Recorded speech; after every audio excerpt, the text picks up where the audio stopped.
You're standing in the private chambers of Madrid's royal palace, and it's September 29th, 1833. The king is dead, his body finally succumbing to the apoplectic attacks that have plagued him since a carriage accident the year before. But you're not here to mourn. You're a physician, and you've been summoned for the formal examination that must follow any royal death. The Queen Regent, Maria Cristina, stands before you, cradling her 3-year-old daughter Isabella, now Queen of Spain. The widow's grief seems genuine enough, though you notice she's already removed her wedding ring. Welcome to tonight's Corner of History, where we're diving into one of the most tragic, disturbing, and downright dysfunctional stories from the Spanish royal archives. I'm your narrator, your guide through the bizarre, and tonight we're getting intimate with Ferdinand VII of Spain, though not in the way he desperately wished he could have been with his 4 wives.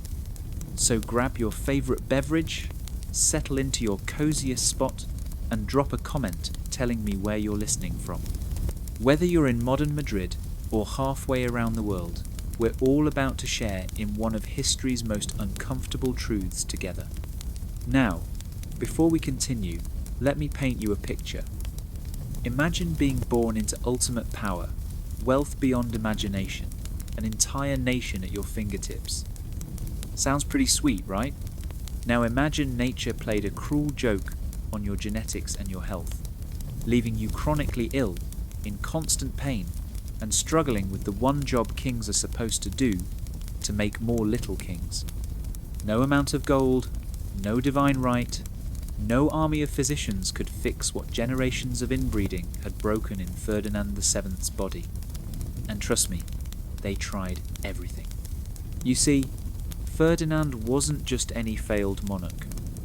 He was a man whose deepest personal struggles became Spain's most public disasters. While you're lying there on memory foam, enjoying indoor plumbing and the miracle of modern medicine, Ferdinand was dealing with a medical situation that made producing an heir nearly impossible. We're talking about documented fertility issues so severe that 3 of his 4 wives died trying to give him children, and physicians had to develop special treatments just to make marital relations possible. But here's the thing, and this is why we're really here tonight. Ferdinand's story isn't just about a king with unfortunate health problems. It's about how one man's most intimate failures became an entire empire's downfall. It's about power, paranoia, and the price of keeping up appearances in a world where everyone's watching. It's about what happens when personal inadequacy becomes national policy, when bedroom failures become battlefield losses, and when the most powerful man in the room is also the most broken. So tonight, as you drift off to sleep in your cozy bed, free from the burden of royal succession or diplomatic marriages, we're going to walk through the gilded halls and shadowed bedchambers of 19th century Spain. We'll meet the wives who suffered, the physicians who failed, and the courtiers who whispered. We'll explore medical reports that read like case studies in desperation, and wedding nights that ended in tears, and not the happy kind. Because sometimes, history's greatest lessons come from its most uncomfortable truths. And Ferdinand VII? Well, he's about to teach us that absolute power corrupts absolutely, but absolute power plus crippling health issues and reproductive dysfunction? That's a recipe for disasters that echo through centuries. So take a deep breath and let's travel back to October 14th, 1784.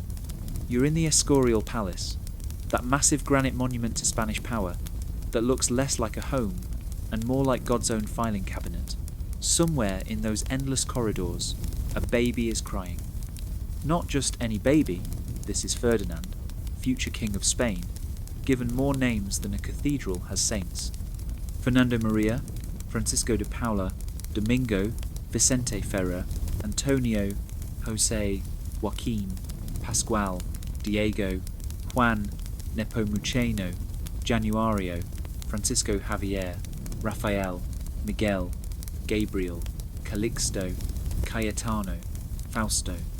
Picture yourself as a midwife in that delivery room. You've just helped deliver a prince, which should be the highlight of your career. Champagne should be flowing, church bells should be ringing, and you should be counting your bonus coins. Instead, you're looking at a fairly ordinary baby who will grow into anything but an ordinary king. Because while most royal babies are born with the weight of expectations, Ferdinand was born with the weight of a crumbling genetic legacy. Now, to understand why Ferdinand turned out the way he did, we need to talk about the Spanish royal family tree. Except it's less of a tree and more of a wreath. A closed circle. A snake eating its own tail while wearing a crown. The Habsburgs and Bourbons had been marrying their cousins for so long that their genetic code looked like a game of musical chairs where everyone sat on the same lap. Charles IV, Ferdinand's father, had married Maria Luisa of Parma, and yes, they were related. The Spanish royals had turned inbreeding into an art form. Their parents were cousins. Their grandparents were cousins. Going back generations, it was cousins all the way down, like some kind of aristocratic nesting doll of shared DNA. See, back then, royal marriages weren't about love, or even compatibility. They were about keeping the bloodline pure, which is a fancy way of saying keeping the money in the family.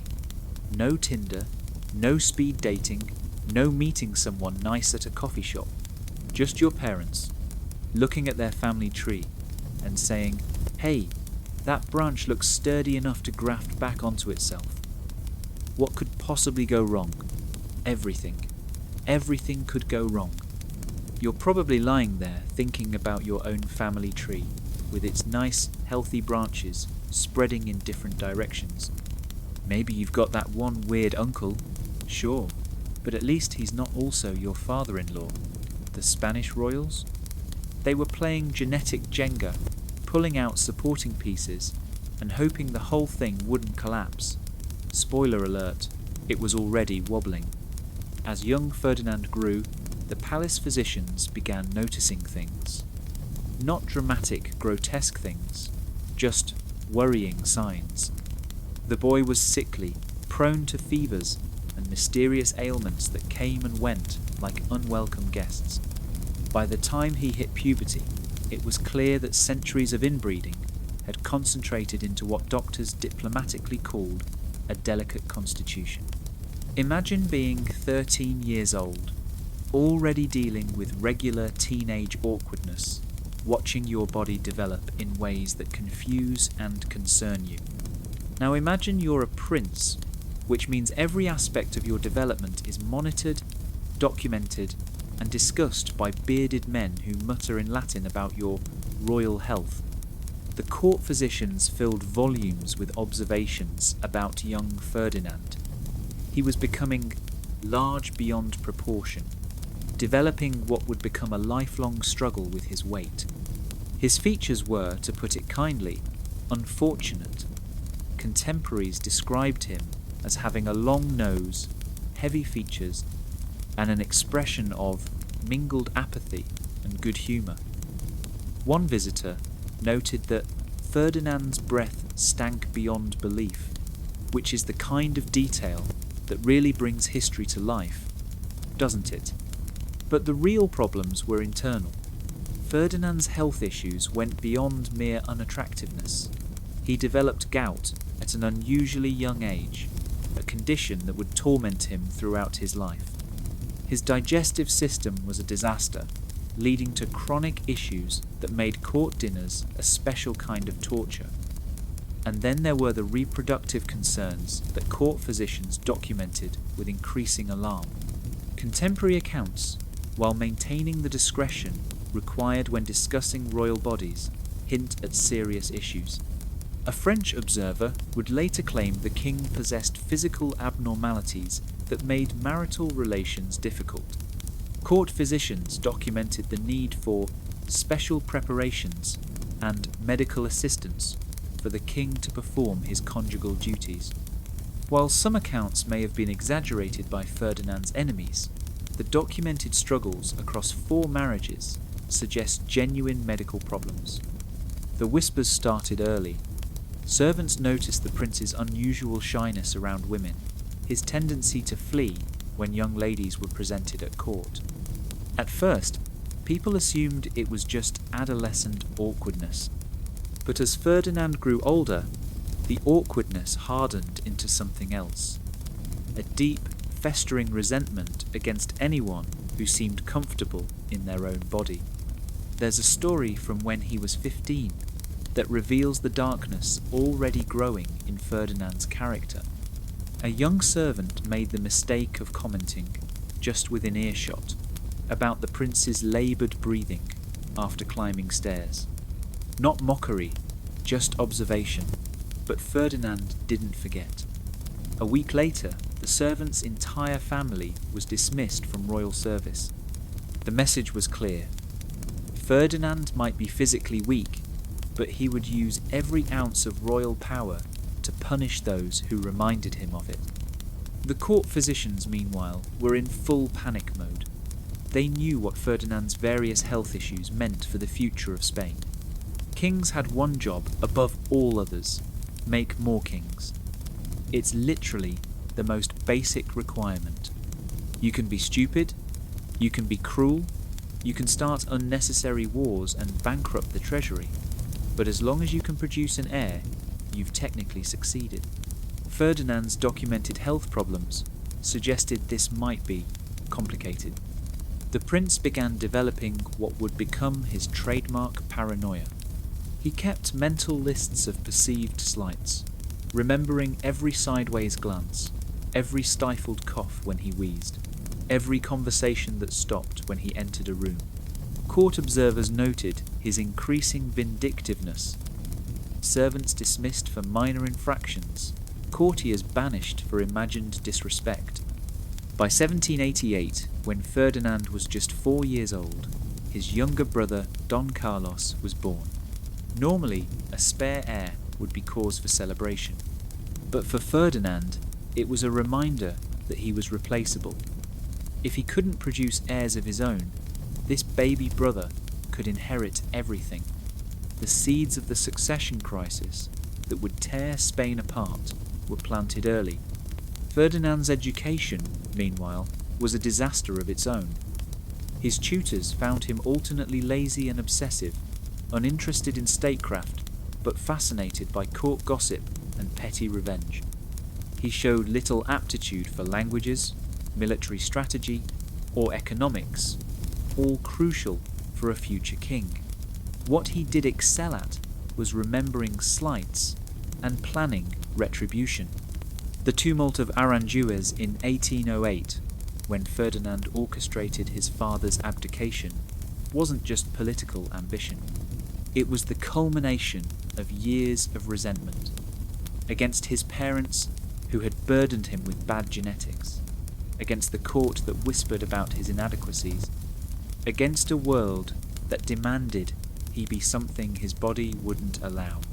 By the time Ferdinand reached marriageable age, he had transformed from a sickly boy into something far more dangerous, a sickly man with absolute power and a grudge against humanity.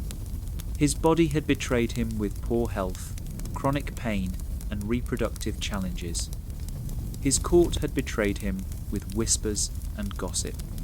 And soon, very soon, he would have the chance to betray them all right back.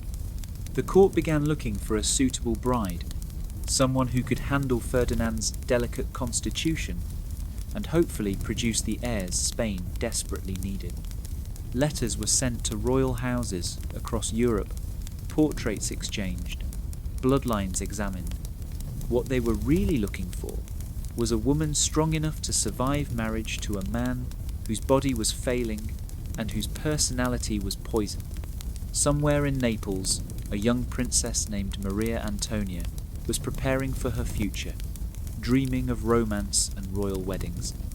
She had no idea she was about to become the first casualty in Ferdinand's war, against his own inadequacy. She thought she was marrying a prince. She was really marrying a medical case study with a crown. The Spanish Empire, which had once dominated the world, was about to discover what happens when centuries of inbreeding produce a king whose greatest enemy isn't Napoleon or liberal revolutionaries, but his own failing body and twisted mind. Ferdinand was about to prove that you don't need a spectacular deformity to destroy an empire. Garden variety, bad health, and spectacular personality disorders work just fine. Picture yourself as Maria Antonia of Naples, 17 years old, and packing for your wedding. You're folding silk gowns, counting jewels, and daydreaming about your future husband. Ferdinand, they're starting to call him El Deseado, the desired one, because people are hoping he'll be better than his father. Sure, it's an arranged marriage between cousins, because apparently that's just what royals do, but at least he's young, and people hope he'll bring reform. Your ladies-in-waiting giggle as they pack your trousseau. Your mother gives you vague advice about wifely duties that sounds more like a recipe for patience than passion. You're nervous, excited, and completely unprepared for what's waiting in Madrid. The journey from Naples to Spain takes weeks. Every mile closer to your new life, every change of horses, every night in a strange inn, it all builds the anticipation. You practice your Spanish, rehearse your curtsy, and imagine the moment you'll meet your prince. Will he be charming? Witty? Will he write you poetry, like the heroes in those forbidden novels your governess pretended not to know about? Meanwhile, in Madrid, Ferdinand is having what we'd now call severe anxiety. But this is 1802, so they just call it nervous temperament and make him drink herbal teas that taste like disappointment. His wedding is approaching, and with it, the moment he's dreaded since puberty, sharing his life and bed with someone who will discover just how badly his health has betrayed him. The palace is in full wedding preparation mode. Servants scrub floors that are already spotless. Cooks prepare feasts that could feed armies. And in the royal chambers, physicians prepare an arsenal of treatments, medications, and equipment designed to help Ferdinand overcome what they delicately call his matrimonial challenges. The wedding day arrives on October 4th, 1802. The cathedral is packed with Europe's elite. The choir sounds like angels having a particularly good day. Maria Antonia looks radiant in her wedding dress, white silk, seed pearls, and enough lace to outfit a small navy. Ferdinand stands at the altar, looking handsome enough in his military uniform, though those who know him well note the sheen of sweat on his forehead, the way his hands tremble slightly as he takes his bride's hands. You're in the crowd, watching this fairy tale unfold. The vows are exchanged in Latin and Spanish, the rings blessed, the kiss, awkward but acceptable. The crowd cheers. Rose petals fall like snow. Somewhere, cannons fire in celebration. Spain has a new princess, and soon, God willing, new princes and princesses will follow. God, as it turns out, has other plans. The wedding feast is magnificent. Roasted peacocks reassembled with all their feathers. Wine from cellars older than most countries. Conversation flows in 6 languages while musicians play. Maria Antonia smiles, laughs at jokes she doesn't quite understand, and gracefully accepts toast after toast to her health, happiness, and fertility. Ferdinand drinks steadily. Not to excess, he's learned to control himself in public, but enough to dull the edge of what's coming. Courtiers, who know him well, notice the pills he takes between courses. Medicine for his gout, for his digestion, for the various ailments that plague him. The Prince of Spain is essentially a walking pharmacy, and tonight he needs all the help chemistry can provide. Then comes the bedding ceremony. Oh yes, that's a thing. In royal marriages, putting the couple to bed is a whole production. Ladies in waiting prepare the bride in one room, while valets prepare the groom in another. The bed is blessed by priests, who definitely don't think about what's about to happen in it. Fortunately, by 1802, the custom of witnesses staying in the room has mostly died out. Small mercies. Maria Antonia's preparation is traditional. Her ladies help her out of her wedding dress and into a nightgown that manages to be both modest and suggestive. They brush her hair, spray her with rose water, and give her last-minute advice that ranges from practical to ridiculous. Be patient with His Highness.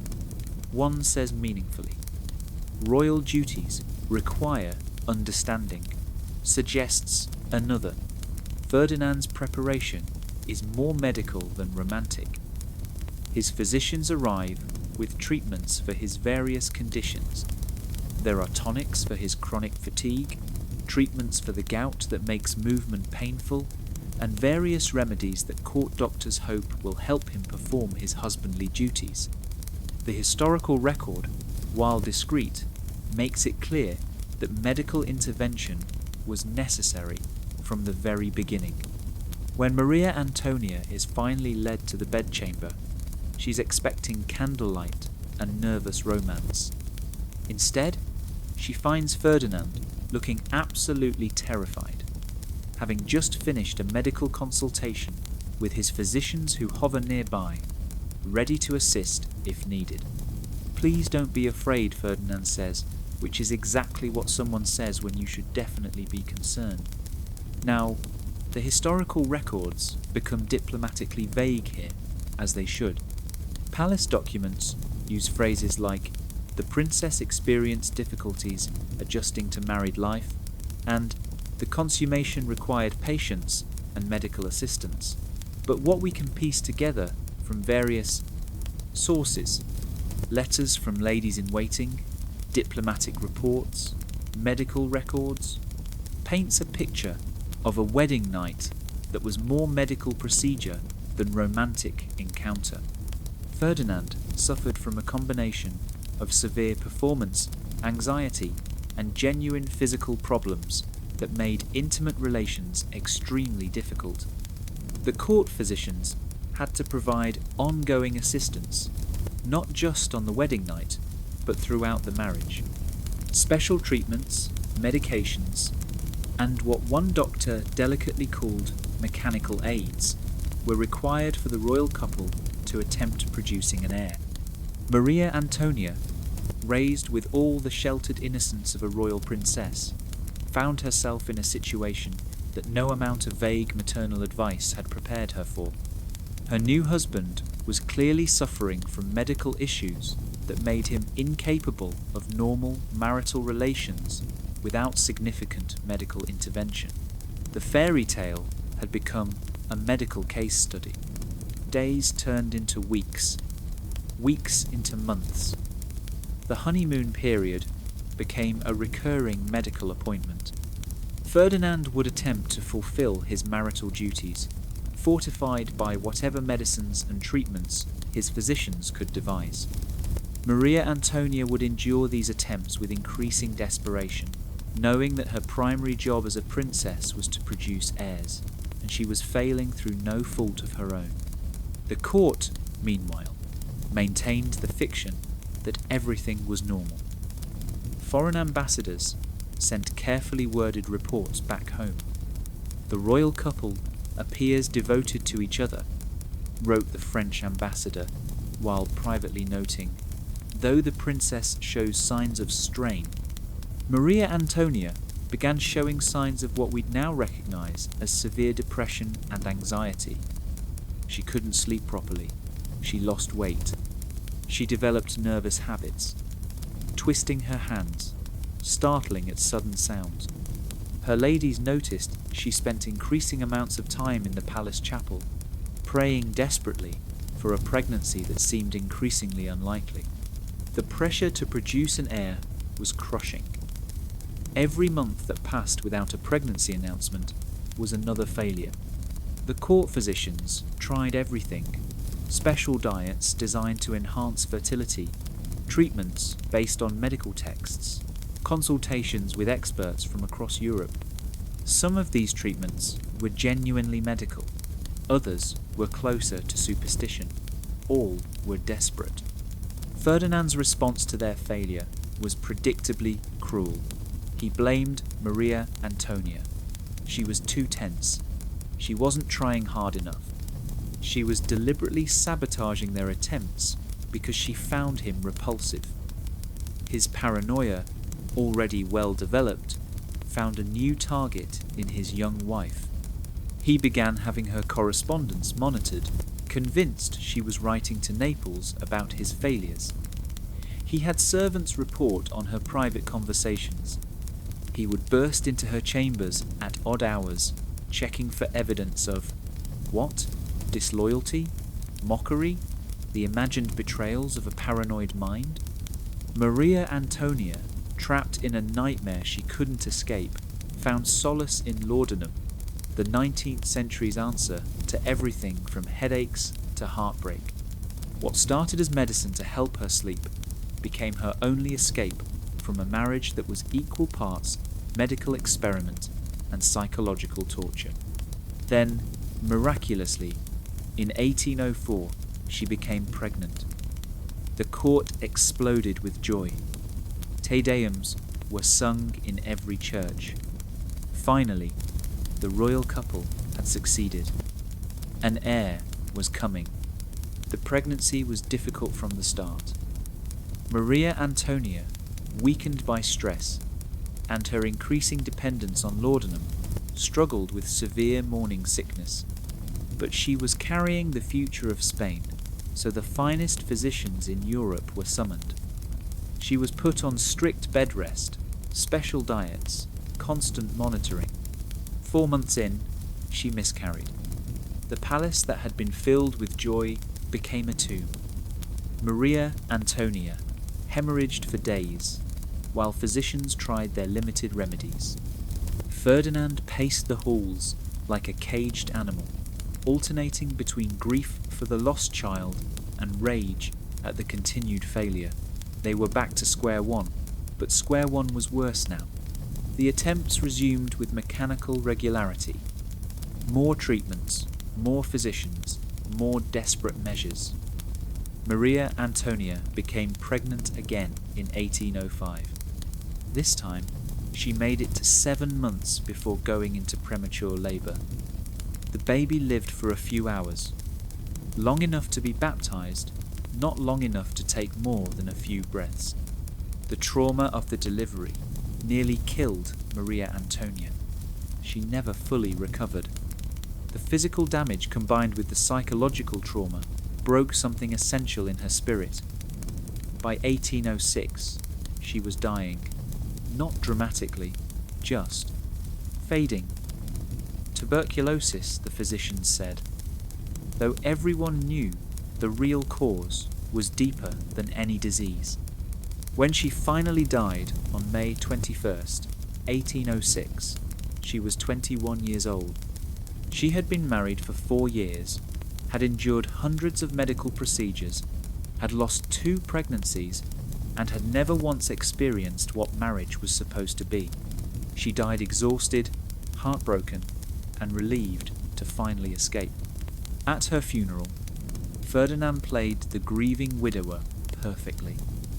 He wore black, shed appropriate tears, and commissioned a beautiful tomb. But court insiders noticed he was already receiving portraits of potential new brides.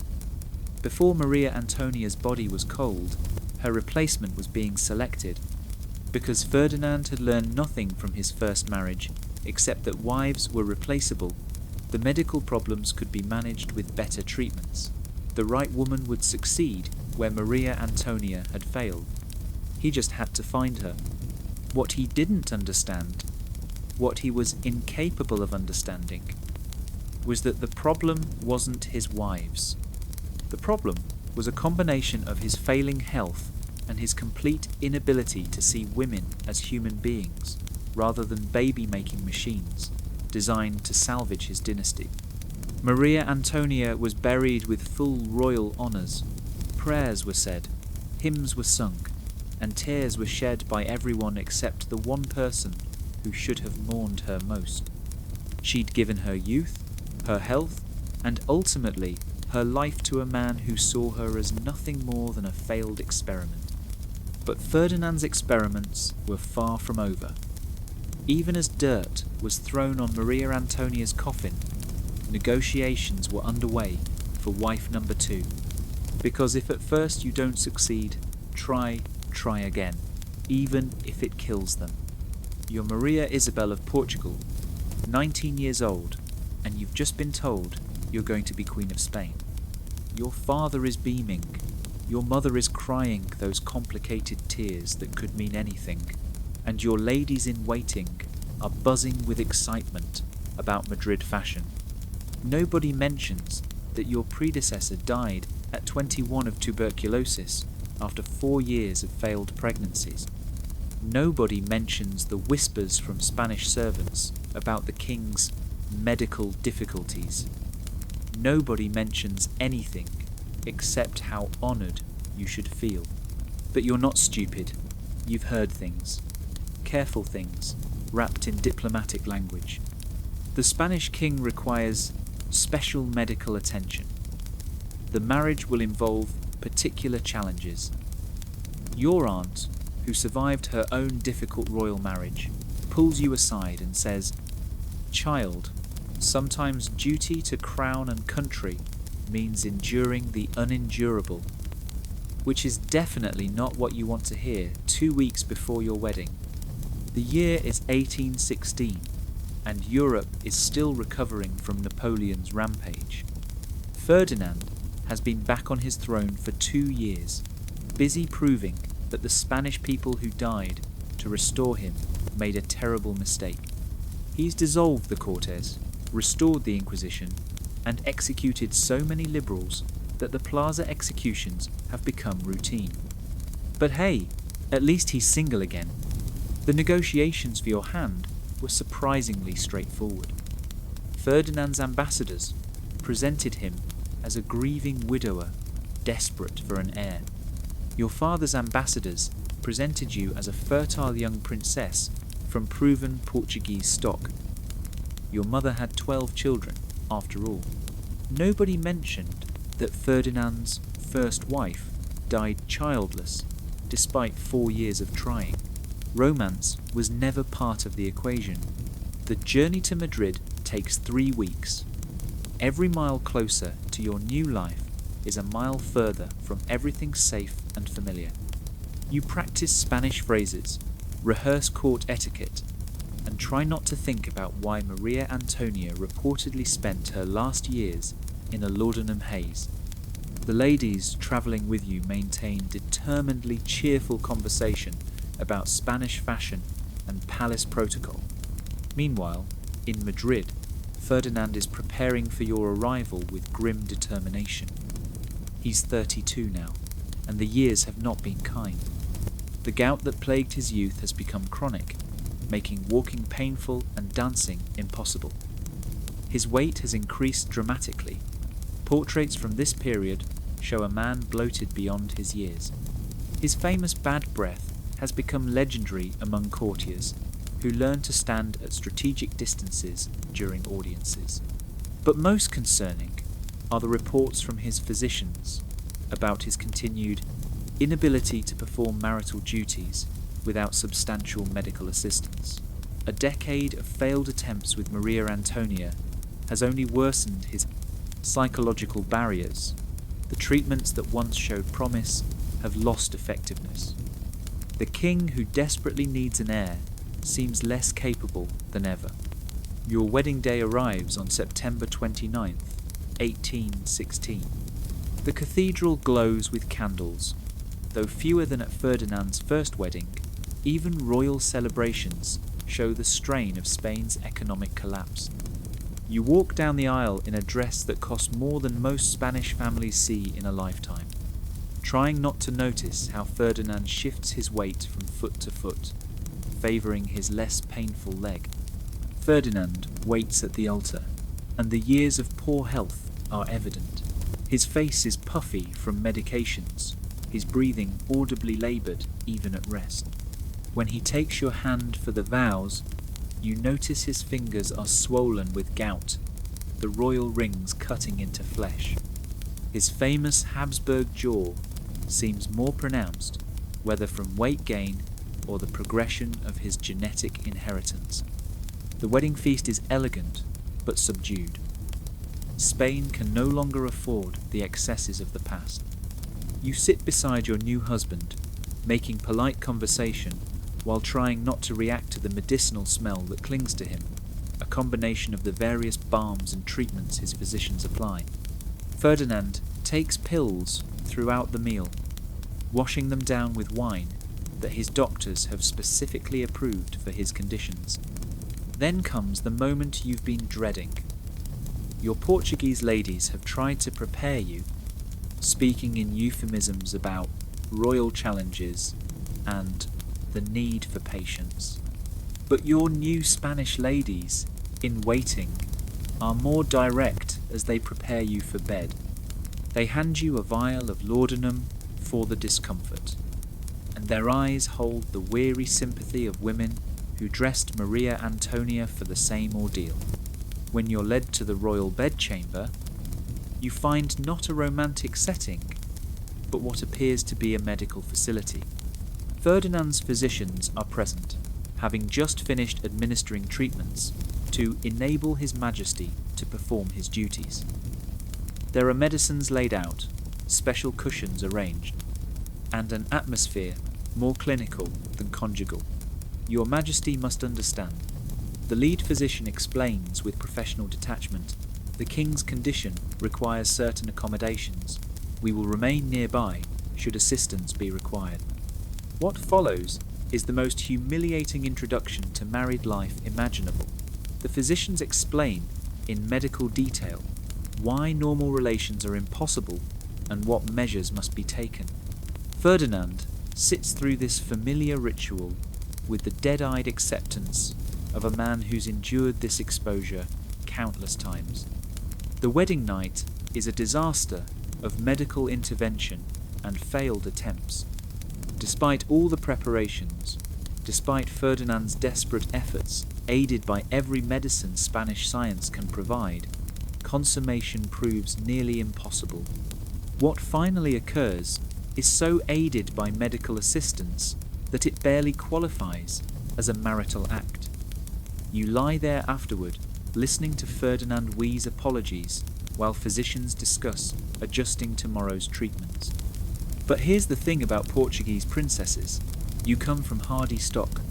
Your ancestors survived wars, plagues, and political upheavals.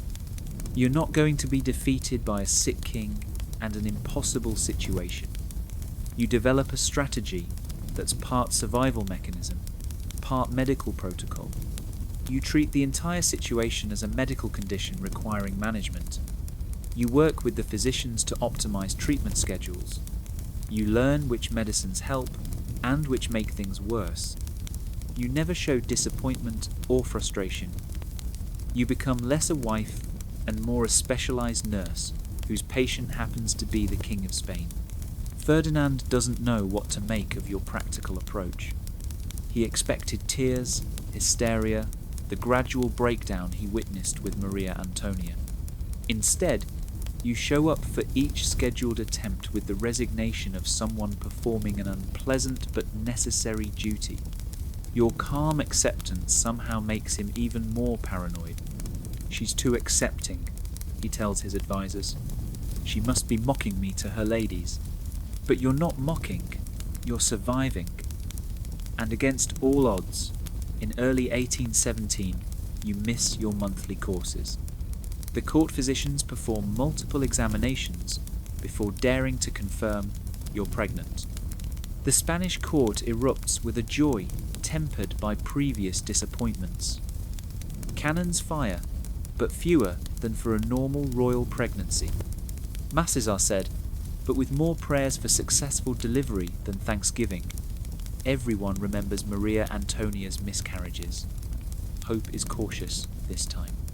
The pregnancy is brutal from the start. Morning sickness hits you hard and never quite leaves. You can barely keep food down. The court physicians hover constantly, prescribing rest, special diets, and treatments to strengthen the royal womb. You're essentially put on house arrest, forbidden from any activity that might endanger the pregnancy. Ferdinand's paranoia reaches new heights.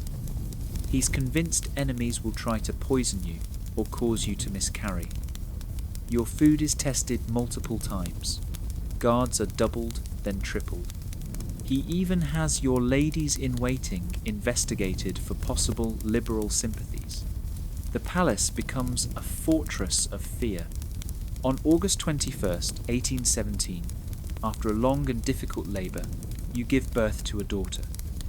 She's small but alive, named Maria Isabel Louisa. For a brief moment, it seems the curse might be broken. Spain has an heir, even if she's female. Ferdinand has proven he can father children, even if it required a pharmacy's worth of assistance. But the baby is weak from birth. She struggles to nurse, cries constantly, and fails to gain weight despite the efforts of the best wet nurses in Spain. The physicians assure everyone she'll grow stronger, but their eyes tell a different story.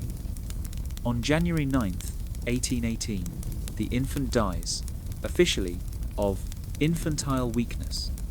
The death breaks something in both of you.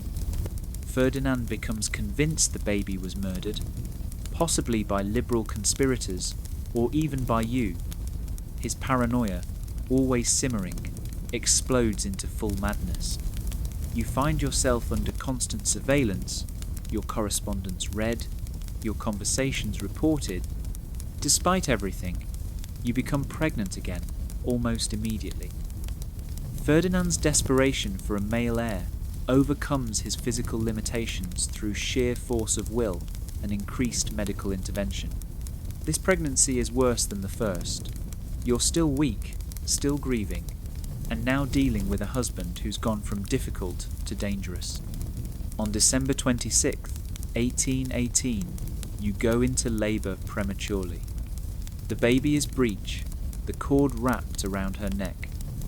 The physicians try everything, but medical knowledge has limits. After hours of agony, they face a choice: save the mother or save the child. They try to save both. They fail at both. The baby, another daughter, lives for exactly 1 hour, long enough to be baptized, not long enough to properly cry, and you're dying. The hemorrhaging won't stop. The damage from the delivery is catastrophic. In an era before antibiotics or blood transfusions, there's nothing to be done but wait for the inevitable. Ferdinand visits exactly once. He stands in the doorway, looking at his dying wife and dead daughter, and asks the physicians if there's any chance you might be pregnant again. When they explain you're dying, he turns and leaves without another word. No comfort, no gratitude for your sacrifice, no acknowledgement of your suffering. You die a few hours later, surrounded by your Portuguese ladies who weep for the girl who left home full of duty and died broken by it. Your last words, according to witnesses, are, "Tell my mother I tried," which might be the most heartbreaking last words in royal history. You're buried with full royal honours, your baby daughter in your arms in the same coffin. Ferdinand mourns for the requisite 3 days, then immediately begins searching for wife number 3, because surely, the third time will be successful. Surely the next princess will be the one to finally provide the heir Spain desperately needs. The Spanish court begins to whisper more openly about the king's curse. 2 dead wives, both failing to provide living heirs despite documented medical assistance, suggests the problem might not be with the women, but nobody dares voice this where Ferdinand might hear. In his growing madness, even medical facts become treason. Somewhere in Saxony, a 24-year-old princess is about to receive news that will change her life. She'll be told she's blessed to be chosen as the next Queen of Spain. Nobody will mention the 2 queens who died trying to do what peasant women manage without medical intervention. Nobody will mention the king's deteriorating health, his violent paranoia, or the medical circus that passes for royal marriage in Madrid. Nobody ever mentions the true price of a crown until it's too late to refuse it. You're sitting in a Dresden palace in 1819, and your name is Maria Josefa Amalia of Saxony. You're 24, which in royal princess years makes you practically ancient. You've watched younger cousins get married off to princes and dukes, while you've been stuck in Saxony, learning languages and perfecting your needlework. The Saxon court whispers that you're too pious, too serious, too intellectual for marriage. Then the letter arrives from Spain. Your father reads it with the expression of a man who's won a lottery he didn't enter. Your mother's hand flies to her rosary. Your brothers exchange glances that say, "Thank God it's not us." And you're trying to process that Ferdinand VII of Spain, whose first 2 wives died at 21 trying to give him children, wants to make you wife number 3. Here's what you know. Ferdinand is 35, twice widowed, currently ruling Spain with an iron fist that squeezed the life out of liberal hopes.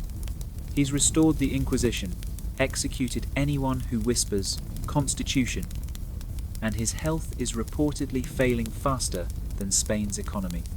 His first wife died of tuberculosis after 2 miscarriages. His second wife died in childbirth along with her baby. The Vegas odds on you surviving to 25 would be grim. But Saxon princesses don't get many options, especially at 24. Your family needs this alliance. Saxony is still recovering from Napoleon, using it as his personal battlefield. Spain might be crumbling, but it still has prestige. And you? You've always been practical rather than romantic. If God wants you to marry a cursed king, who are you to argue with divine providence? The negotiations are fascinatingly frank. Ferdinand's ambassadors speak of the king's urgent need for heirs and his unfortunate previous experiences. Your father's negotiators ask surprisingly specific questions about special arrangements and medical support. Everyone dances around the truth. The King of Spain apparently needs a pharmacy's worth of assistance to perform the most basic marital function. Unlike your predecessors, you prepare like a scholar facing an examination. You read medical texts, scandalous for an unmarried woman, but these are desperate times. You correspond with physicians using careful euphemisms about women's health and matrimonial challenges. You even track down a Portuguese lady who served poor Isabel and is willing to share the horrifying details after sufficient wine and guarantees of anonymity. What you learn should send you fleeing to a convent. Instead, it intrigues you. Ferdinand has serious health issues: chronic gout, morbid obesity, respiratory problems, and some kind of condition that makes producing heirs require extensive medical intervention. His paranoia is legendary. His court is a nest of fear. But you've always preferred solving problems to avoiding them. You spend 6 weeks travelling to Spain, using every moment to prepare. You study Spanish medical terminology. You research fertility treatments from across Europe. You even develop a dietary plan based on Saxon medical traditions that might help with the king's various conditions. Your ladies think you've lost your mind. You prefer to think of it as being thorough. Madrid receives you on October 20th, 1819, with the weary pageantry of a court going through familiar motions. Same cathedral, same canons, but fewer flowers, and a sense that everyone's just going through the motions. You notice how courtiers assess you with professional detachment. Will this one last longer than the others? Ferdinand himself is shocking if you're expecting a king from portraits. He's grossly overweight, moves with the careful shuffle of chronic gout, and wheezes audibly even while sitting. His famous Habsburg features have been bloated beyond recognition. When he kisses your hand in greeting, you try not to react to the medicinal smell that clings to him like a second skin. But what strikes you most is his eyes. Paranoid, darting, never quite meeting yours. This is a man haunted by his own body's betrayals and the ghosts of 2 dead wives. He greets you with formal courtesy, already looking past you, as if seeing your future tomb. The wedding ceremony is mercifully brief. Ferdinand needs to sit for portions usually performed standing. His physicians hover nearby with smelling salts and various medicines. When you exchange rings, his fingers are so swollen with gout that his ring barely fits. The crowd cheers, but it's dutiful rather than joyful. Everyone knows what comes next. The wedding feast is where you make your move. Instead of playing the blushing bride, you engage Ferdinand in discussion of Saxon medical traditions for treating gout. You mention books you've read about digestive health. You casually reference your interest in herbal remedies.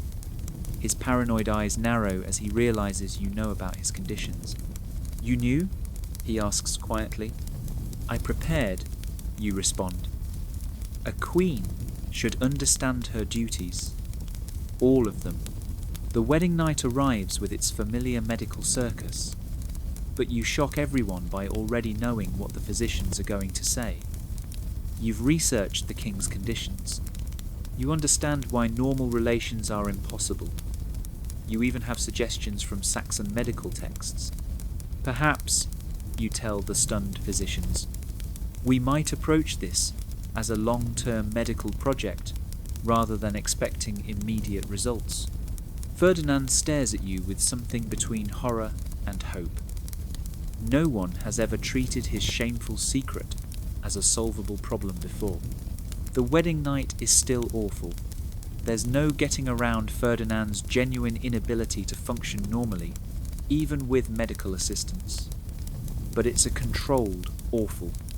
You've set expectations low, framed it as a medical challenge, and most importantly, you've made Ferdinand feel like a patient rather than a failure.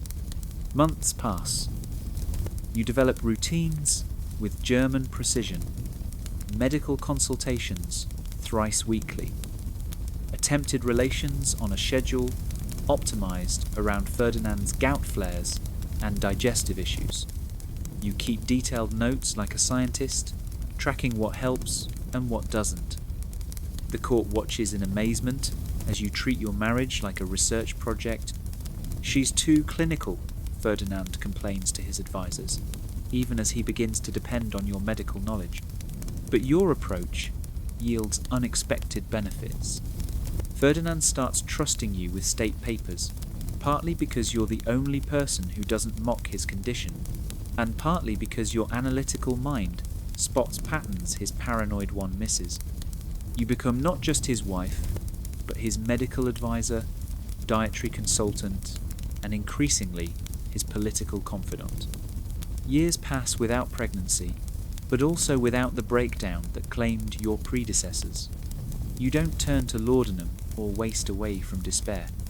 You simply persist with Saxon stubbornness, refining treatments, adjusting approaches, never giving up hope. The breakthrough comes in 1829, after 10 years of marriage. You're 34, ancient for a first pregnancy. Ferdinand is 45, fat, gouty, and sicker than ever. But somehow, against all odds and medical probability, you miss your monthly courses. The court physicians perform multiple examinations before confirming the impossible. You're pregnant. The court's joy is muted by experience. 2 previous queens announced pregnancies that ended in tragedy. But you approach this, like everything else, scientifically. You follow every medical recommendation, document every symptom, and pray with the dedication that made Saxon courtiers call you too pious for marriage. The pregnancy is difficult. At your age, with Ferdinand's health issues, the odds are against you. But you make it to 5 months, then 6, then 7. The baby moves, the physicians are cautiously optimistic, and even Ferdinand begins to believe in miracles. Then, at 7.5 months, the pains begin. Labour comes fast and wrong. The baby is breech, struggling to turn. For 18 hours you labour, while physicians try every technique known to medical science. Ferdinand paces outside, but witnesses note he's already asking about potential 4th wives. Even now, facing another tragedy, he thinks only of succession. The baby, another daughter, lives for 4 hours, long enough to be baptized, blessed, and held. You memorize her tiny face, her perfect fingers, the way she looks like every baby ever born, and yet completely unique. When she dies, something in you breaks. Not dramatically like Maria Antonia, not tragically like Isabel, but quietly, a light going out. You linger for 3 weeks, fighting infections that antibiotics could cure in minutes, but might as well be death sentences in 1829. Ferdinand visits twice, once to confirm you're dying, once to ask if you might be pregnant again. Romance was never part of your marriage, but his indifference to your suffering still stings. Your last words, recorded by your confessor, are, "Check the data again. There must be a solution we missed." Even dying, you're still trying to solve the puzzle. You're buried with the same honours as your predecessors, your daughter in your arms. Ferdinand mourns for exactly 3 days before beginning the search for wife number 4. The court whispers that the king is cursed, that no woman can give him living heirs. But Ferdinand refuses to accept defeat. Somewhere out there is a woman who can succeed, where 3 have failed. The physicians pack away your careful notes, your charts and observations. A decade of scientific approach to an impossible problem filed away with 2 other tragic failures. Spain still needs an heir, and Ferdinand still needs a wife who can provide one. In Naples, a young woman named Maria Cristina is about to receive news that will change her life. She'll be told she's blessed to be chosen as Queen of Spain. Nobody will mention the 3 dead queens who came before. Nobody will mention that the king, now 45 and sicker than ever, has failed with 3 young, healthy women. Nobody ever mentions that some problems can't be solved, no matter how hard you try. But Maria Cristina will discover a different solution, one that involves creative interpretation of biology and the biggest lie in Spanish royal history. Picture this: you're Maria Cristina of the 2 Sicilies. It's 1829, and you're 23 years old. Unlike Ferdinand's previous wives, you're not some sheltered princess with romantic dreams. You're a Neapolitan who's grown up in a court where everyone knows everyone's business, and Bourbon family gossip travels faster than plague. You know exactly what you're getting into. Your aunt was Ferdinand's 2nd wife, Isabel, who died at 21, trying to give him children. Your family has first-hand accounts of the medical difficulties that make Ferdinand's marriages more like extended hospital stays. You know about the special treatments, the teams of physicians, the fact that 3 healthy young women have died trying to produce an heir despite medical assistance that borders on the miraculous. But here's the thing: you're ambitious and smart, and you've noticed something the Spanish court hasn't. Ferdinand is 45, morbidly obese, chronically ill, and after 3 failed marriages, he's desperate. desperate enough to believe almost anything if it means finally getting an heir. Your mother, who's survived more court intrigues than you've had birthdays, pulls you aside. "Christina," she says, using your childhood name, "sometimes the greatest victories come not from solving impossible problems, but from redefining them." You're not sure what she means until you arrive in Madrid and see Ferdinand for yourself. The man is a medical disaster. Gout has swollen his joints until walking is agony. His obesity makes breathing difficult.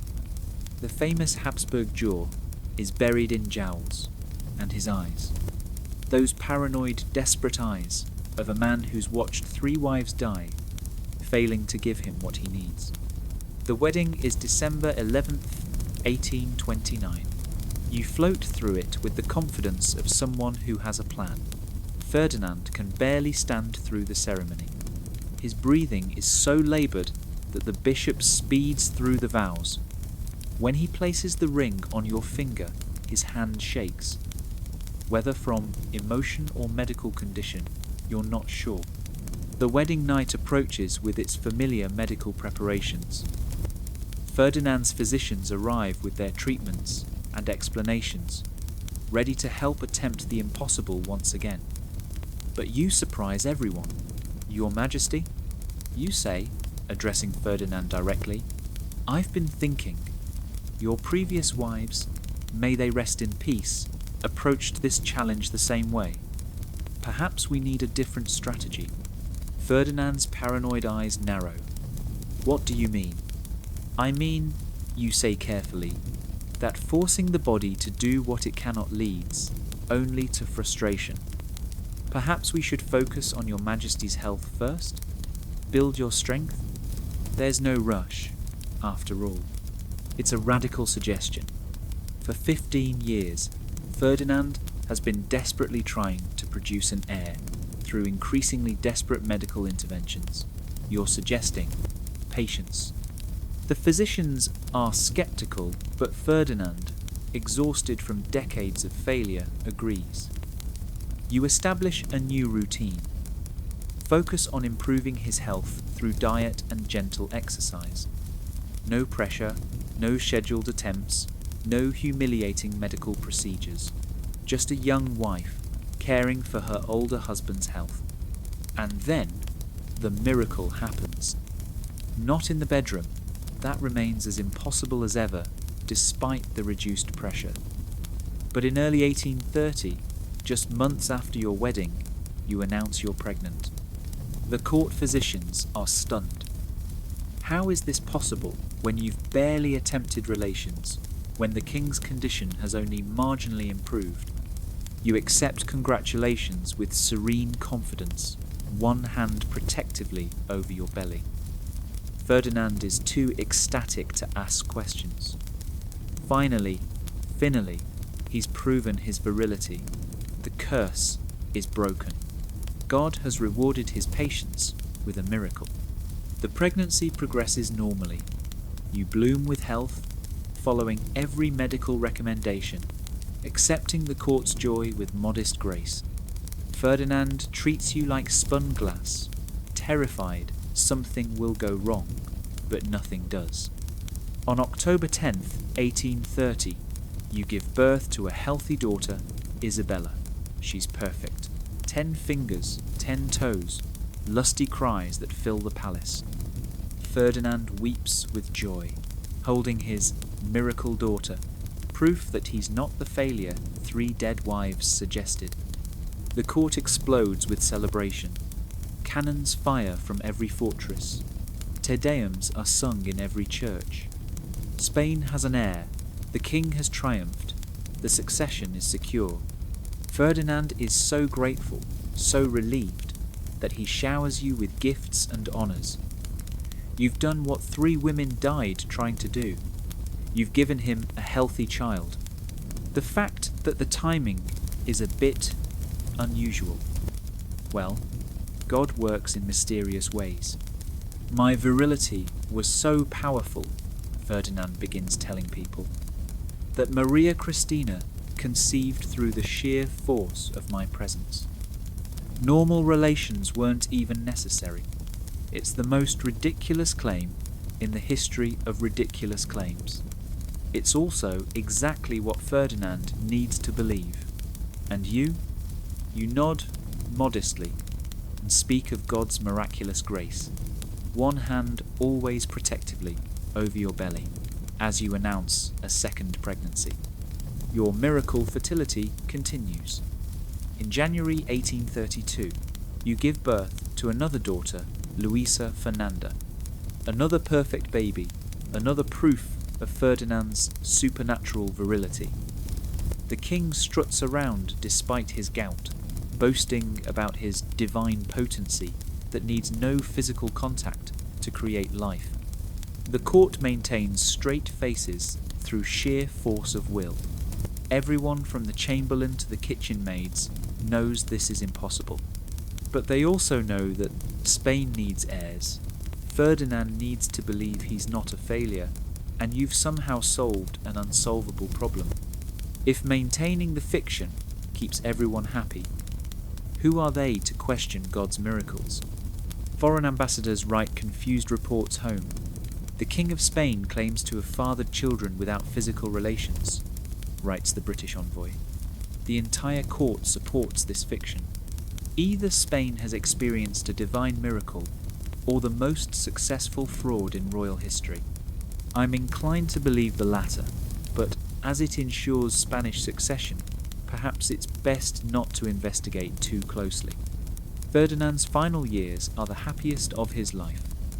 He has his heirs, his proof of virility, and a young wife who manages his health and supports his delusions.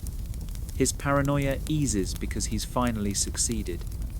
Spain has its future queens, and he'll die knowing he wasn't the failure everyone thought. When Ferdinand dies, on September 29th, 1833, you're at his bedside, playing the devoted widow. His last words reportedly include praise for your miraculous fertility and his own divine potency. You nod tearfully, the grieving queen who gave Spain its heir through God's special grace. Isabella becomes Queen of Spain at age 3, inheriting a broken kingdom but a secure throne. The Carlist Wars will challenge her legitimacy, but not on the grounds of paternity. That fiction is too useful for everyone to maintain. Spain needs a queen, you need your daughter on the throne, and history needs a story that makes sense. You rule as regent, governing Spain with more competence than Ferdinand ever showed. In private, you take lovers as you please. After all, you've already proven your miraculous fertility. In public, you maintain the fiction of Ferdinand's supernatural virility, even commissioning paintings that show him blessing baby Isabella with his divine essence. The truth? The timing of Isabella's conception, the fact that you were already showing signs of pregnancy remarkably early in your marriage, the convenient way both daughters were born healthy, despite Ferdinand's documented inability to father children well. Some mysteries are better left unsolved. History will debate Isabella II's legitimacy for centuries. But in 1833, Spain has an heir. Ferdinand died believing he was a success, and you've achieved the impossible, giving a kingdom its future by telling a dying man exactly what he needed to hear. Sometimes the greatest frauds make the best truths, and sometimes a desperate kingdom needs a clever queen more than it needs an honest one. You gave Spain stability through strategic deception, saved yourself from the fate of 3 predecessors, and created a story so audacious that everyone agreed to believe it. Because in the end, what matters more, biological truth or political stability? Ferdinand died happy, Spain got its queen, and you got to outlive your husband and rule as you pleased. 3 wives died trying to solve Ferdinand's medical problems. You succeeded by pretending they didn't exist. Now that's what I call a miracle. Imagine you're a palace servant in 1831, and your job is to taste the king's food. Not a bite, not a sip, everything. The soup, the meat, the bread, the wine, even the water he uses to rinse his mouth. You stand there while King Ferdinand VII watches you with the intensity of a hawk studying a mouse, waiting to see if you keel over, twitch, or show any sign that today's lunch contains something deadlier than the usual Spanish cooking. You've been standing there for 30 minutes now. That's how long Ferdinand insists you wait between tasting and serving, because apparently assassins only use slow-acting poisons that take exactly half an hour to work. The soup is cold. The meat has congealed. The king's stomach is growling like a caged bear. But protocol is protocol, and in Ferdinand's Spain, paranoia is the highest protocol of all. Any tingling? Ferdinand demands. Numbness? Visions of your ancestors? No, Your Majesty. You reply for the 15th time. What about now? Still no, Your Majesty. This is your life. Every meal, every day, standing between a paranoid king and his food, while your own stomach reminds you that you haven't eaten since yesterday because you were too busy not dying from the king's dinner. The food tasting is just the beginning. By 1831, Ferdinand has developed what future psychologists would recognize as severe paranoid personality disorder, but what his court just calls His Majesty's particular temperament. He's convinced that enemies are everywhere, plotting to kill him, overthrow him, or worst of all, question the miraculous conception of his daughters. You want to see true paranoia in action? Follow Ferdinand through a typical day in 1832. He wakes up, but not in the same bed he fell asleep in. Oh no, that would be too predictable. Ferdinand has 6 identical bedrooms, and he chooses which one to sleep in through a random system involving dice, playing cards, and sometimes just his gut feeling. Sometimes he switches rooms in the middle of the night, creeping through secret passages while his guards scramble to keep up. Breakfast arrives via a chain of custody that would make evidence handlers weep. The cook prepares it under supervision. Guards transport it through specific routes that change daily. The food taster does their 30-minute dance. Then and only then does Ferdinand eat, but not before rearranging everything on his plate in patterns that disrupt potential poison placement. He read about that in a book about the Borgias and has been doing it ever since. Getting dressed is another adventure. Ferdinand has his clothes inspected for poison needles, cursed threads, and suspicious substances. One time, a valet found a loose button, and Ferdinand had the entire outfit burned. The tailor interrogated, and everyone who'd touched the garment in the last month investigated. The button had simply come loose, because buttons do that. But try explaining normal wear and tear to a man who thinks the universe is personally out to get him. The palace has been modified to suit Ferdinand's paranoia. Secret passages honeycomb the walls like someone gave M.C. Escher unlimited funds and a grudge. There are peepholes everywhere, in paintings, behind tapestries, in places that make no architectural sense. Ferdinand spends hours with his eye pressed to these holes, watching servants go about their business, convinced he'll catch them plotting. "Did you see that?" he hisses to his guard after watching a maid dust a vase. "The way she moved that cloth? Clearly a signal, Your Majesty. To her confederates, the dusting pattern was obviously code." The guard, who's learned that disagreeing leads to suspicion, and suspicion leads to the dungeons, nods seriously. "Should we arrest her, Your Majesty?" "No," Ferdinand says after long consideration. "We'll watch. Let her reveal the whole network." The maid, meanwhile, was just trying to get a stubborn spot off the china. Court meetings are exercises in extreme confusion. Ferdinand changes the location at the last minute, sometimes holding critical state discussions in broom closets because they won't expect us to be there. Ministers arrive to find empty meeting rooms and have to search the palace like they're playing the bay, world's most stressful game of hide and seek. One memorable Tuesday, the finance minister found the entire cabinet meeting in the palace kitchens. Ferdinand was sitting on an overturned pot, discussing tax reform while surrounded by confused cooks trying to prepare lunch around the nation's highest officials. The king insisted this was the only room not compromised by enemy spies. The fact that any enemy spy could just walk into the kitchen apparently didn't occur to him. But the real paranoia focuses on his family, specifically on Queen Maria Cristina and the miracle children. Ferdinand watches them constantly, not with affection, but with suspicion. What if enemies try to harm his divine offspring? What if Maria Cristina doesn't really believe in his supernatural virility? What if someone discovers the truth that doesn't exist because he definitely fathered those children with his magnificent presence? You're Maria Cristina, navigating this minefield daily. Your husband bursts into your chambers at random hours, checking for what? Assassins? Lovers?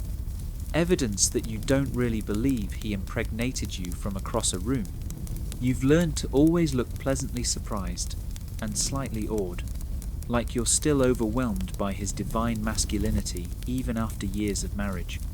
My dear, you say one morning when he appears in your doorway at 5 a.m, wild-eyed and still in his nightshirt, "What an unexpected pleasure. I was just thinking about your overwhelming potency." "Were you?"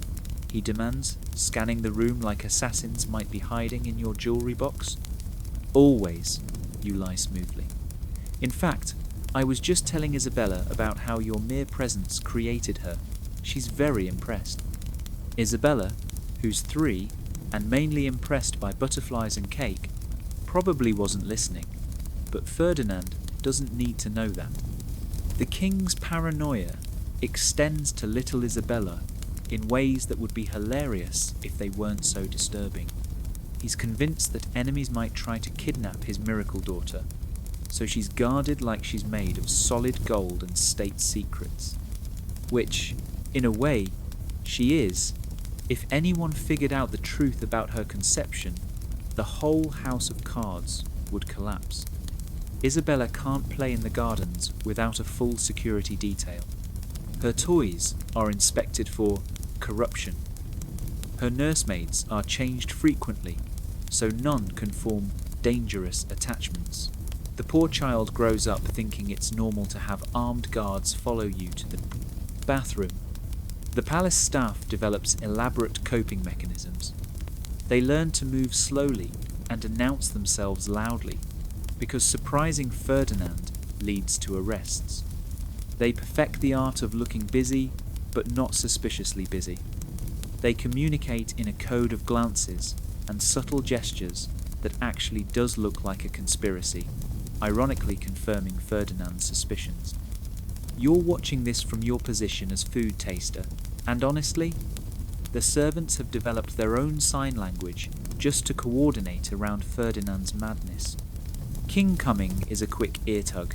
He's in a mood is touching your nose.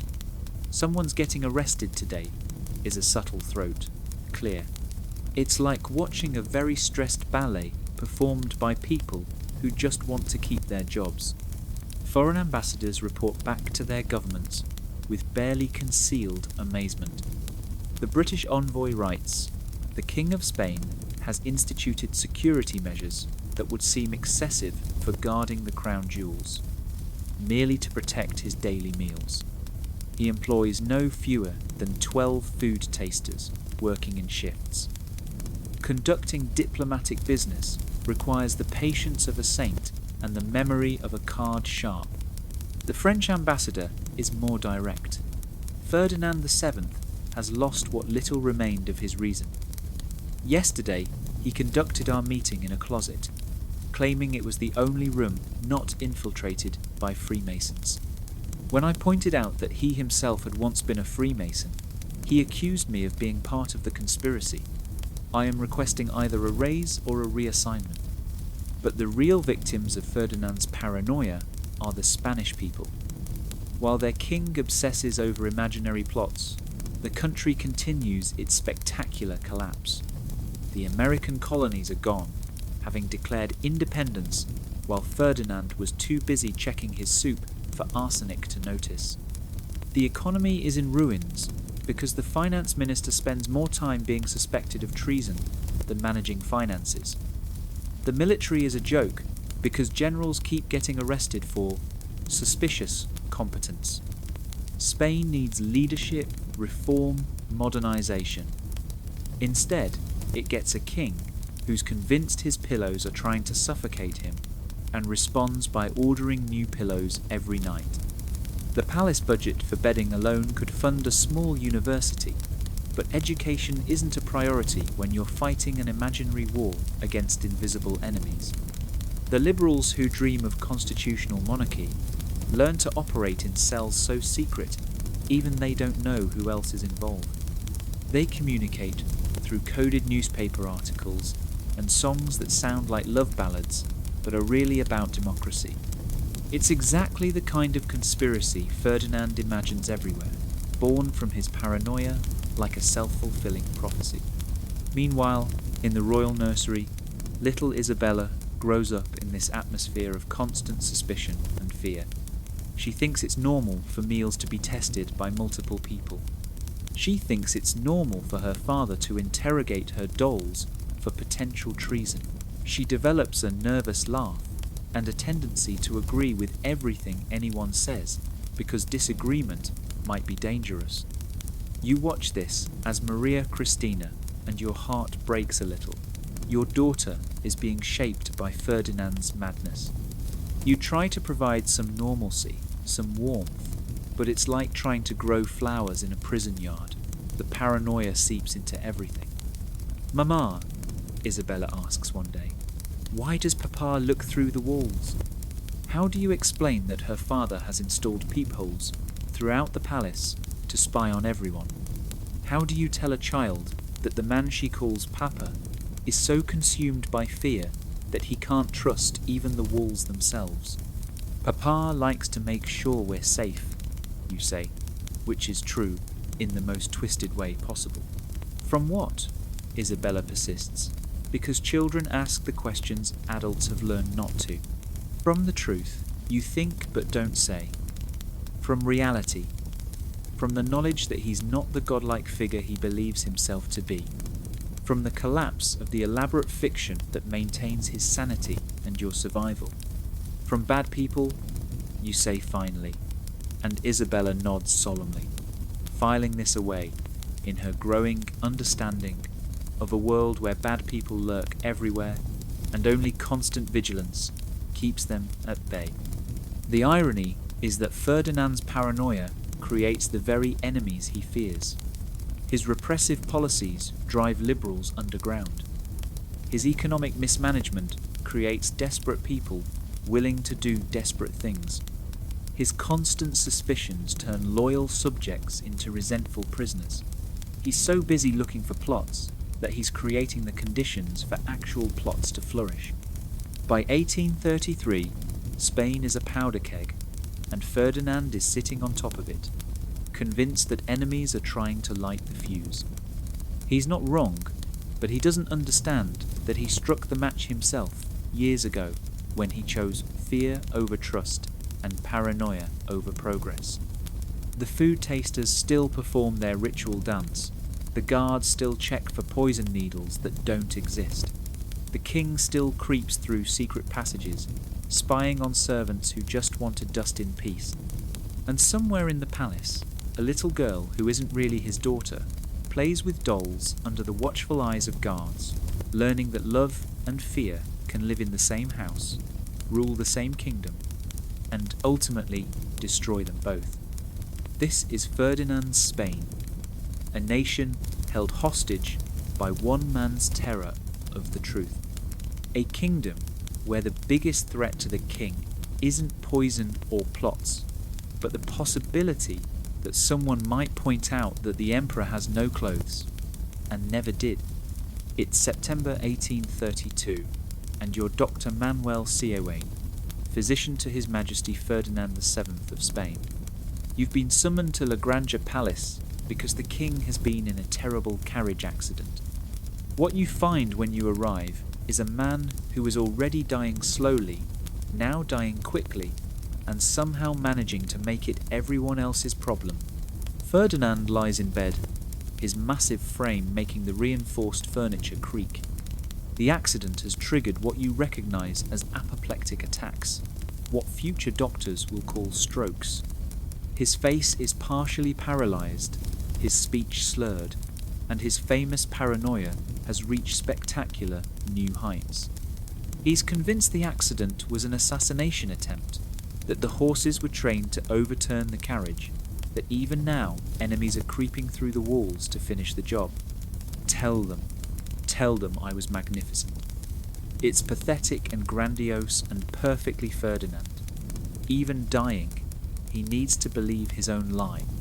At 8:50 a.m. on September 29, 1833, Ferdinand VII of Spain finally stops breathing. The king who terrorized Spain for decades, who drove 3 wives to their graves, who lost an empire while obsessing over imaginary plots, simply stops. One moment alive, the next not. One moment, Ferdinand VII.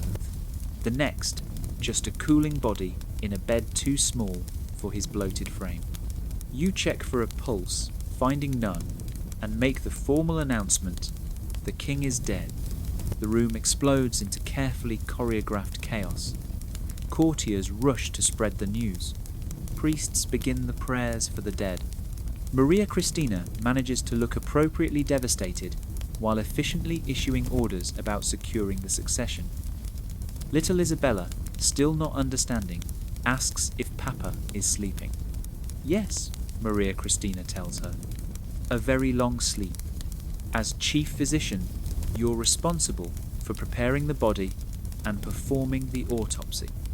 What you find during your examination would shock anyone who hadn't been reading Ferdinand's medical reports for years. The obesity is extreme. Layers of fat that made even basic movement painful.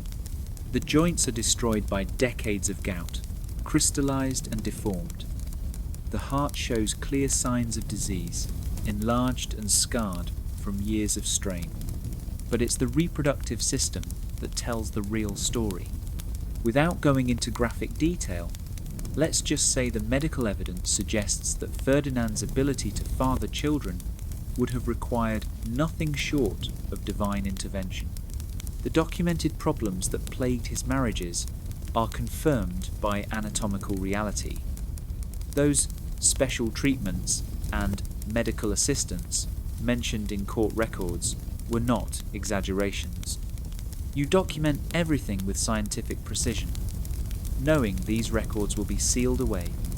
Too dangerous for public consumption, too important for history to lose. Somewhere in a Vatican archive, your medical notes will gather dust, telling a truth that everyone agreed to ignore. The funeral preparations begin immediately. Ferdinand's body is cleaned, dressed in royal finery that has to be specially altered to fit his bloated frame. The embalmers work their art, trying to make the face that Richard Ford described as hideous in life, purple like a ripe fig in death, look peaceful and kingly. They partially succeed, from a distance, in candlelight if you squint. The lying in state is a masterpiece of royal theatre. Ferdinand's body, carefully positioned and constantly maintained by hidden embalmers, receives thousands of mourners. Some come to pay genuine respects. He was the king, after all. Others come to make sure he's really dead. The liberals he persecuted, the constitutionalists he betrayed, the Americans whose independence he refused to recognize, they all want to see for themselves that the tyrant is gone. Maria Cristina plays her role perfectly.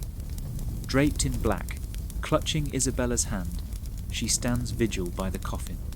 She speaks of Ferdinand's divine nature and his miraculous legacy with just the right amount of reverence. If this were a performance, she'd win every award. The funeral itself is a massive state occasion. The cathedral is packed with European royalty, diplomatic representatives, and Spanish nobility. The Archbishop of Toledo delivers a eulogy that deserves a prize for creative truth-telling. He speaks of Ferdinand's unprecedented virility, his divine gift of fatherhood, his constant vigilance against enemies of the crown. Every word technically true if you accept the premise that Ferdinand's delusions were reality. Foreign dignitaries sit through this with admirably straight faces. The French ambassador later writes, "Attended the funeral of Ferdinand VII. The eulogy was a masterwork of saying nothing while seeming to say everything. Spain has buried its king with honours that history will struggle to justify. But the real drama happens after the funeral. Ferdinand's will is read, and it's exactly as paranoid as you'd expect. He leaves detailed instructions for maintaining security around Isabella, including the requirement that her food be tested by no fewer than 6 tasters. He establishes funds for investigating potential plots against the crown in perpetuity. He even mandates that his network of peepholes be preserved as a monument to royal vigilance. Most bizarrely, he leaves a sealed letter to be given to Isabella on her 18th birthday, containing the truth about her divine conception. Maria Cristina takes one look at this letter and tosses it directly into the fireplace. Some truths are too dangerous, even for private consumption. The succession crisis begins immediately. Ferdinand's brother Carlos refuses to accept Isabella's legitimacy, not because he knows the truth about her parentage, though he has suspicions, but because he believes the pragmatic sanction allowing female succession is illegal. This kicks off the First Carlist War, because Spain can't just have a normal succession, it has to have a civil war. Maria Cristina finds herself trying to hold a country together that her late husband spent decades tearing apart. She's regent for a toddler whose legitimacy is questioned, managing a government full of Ferdinand's paranoid appointees, dealing with an economy that's basically non-existent, and trying to modernise a country that Ferdinand kept stuck in the Middle Ages out of sheer spite. But she has one advantage. Everyone's so relieved Ferdinand is gone that they're willing to work with her. Liberals come out of hiding. Modernisers start proposing radical ideas like education and not burning books. The Inquisition is abolished again, and this time it stays dead. Spain begins the long, painful process of joining the 19th century, about 30 years late, but better than never. In the royal nursery, Isabella grows up free from her father's paranoid influence. She still has food tasters because tradition, but they don't have to wait 30 minutes anymore. She can play in the gardens without a full military escort. She can have friends who aren't investigated for treason. She can be a relatively normal child, or as normal as a toddler queen can be. And in medical colleges across Europe, physicians study copies of your autopsy reports, marvelling at how Ferdinand managed to live as long as he did with so many health problems. They discuss his case in hushed tones, careful never to mention the most obvious conclusion, that the King of Spain, who claimed to father children through divine presence alone, was physically incapable of fathering children at all. Ferdinand VII is dead. The man who lost an empire while fighting imaginary enemies who saw plots in every shadow and poison in every meal, who built a kingdom on paranoia and sustained it through delusion, is finally at rest. Spain can begin to heal from the wounds he inflicted, though the scars will last for generations. As you pack up your medical instruments and prepare to leave the palace, you take one last look at the room where Ferdinand died. The peepholes he had installed are still there, dark eyes in the walls that will watch over empty rooms forever. It seems fitting somehow. The paranoid king's legacy reduced to holes in walls, watching nothing, seeing everything that isn't there. The age of Ferdinand VII is over. The age of Isabella II is beginning. And somewhere in the palace, a little girl, who may or may not be a true Bourbon, plays with her dolls, blissfully unaware that her entire existence is built on the most successful lie in Spanish history. The king is dead. Long live the queen. And may she reign with more sanity than the man who thought he was her father. They're trying to poison me, he wheezes, the same complaint he's made for 20 years, but now with the desperation of a man who finally has something real to be worried about.